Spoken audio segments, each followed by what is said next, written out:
Alors, qu'est-ce que c'est le Studio Bus? C'est une idée qu'on avait eue l'année dernière avec l'équipe pédagogique du département qui s'occupe principalement du master en journalisme. On s'était dit qu'il faudrait faire une semaine d'immersion et en multimédia.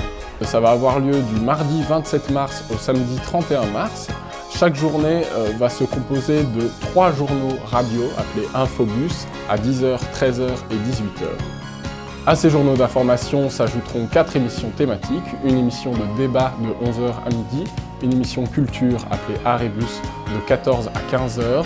Alors cette année on a 2 nouveautés. La première nouveauté c'est une émission lifestyle qui se déroulera tous les après-midi de 15h à 15h30 et donc c'est une émission finalement on va avoir des contenus un peu plus légers mais qui ne sont pas pour autant sans contenu et sans recherche. Et puis alors deuxième nouveauté cette année c'est une émission magazine. Le Studio Mag c'est un nouveau rendez-vous du Studio Bus, d'abord avec une série de reportages société en radio long format et puis avec un dossier spécial en partenariat avec la Fondation Roi Baudouin sur la thématique « Comment parler de la santé mentale autrement ».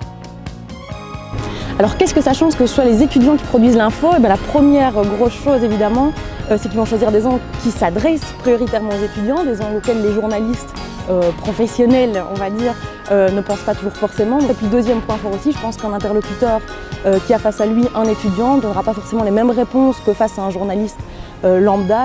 L'année dernière, c'était la première fois que nous lancions cette opération, c'était un réel succès, mais nous allons aller encore plus loin cette année. Les étudiants reviennent avec de nouvelles émissions, de nouveaux supports, un site internet relooké et on vous promet de nombreuses coupes. Si on est encore meilleur que l'année dernière, on va être épatant.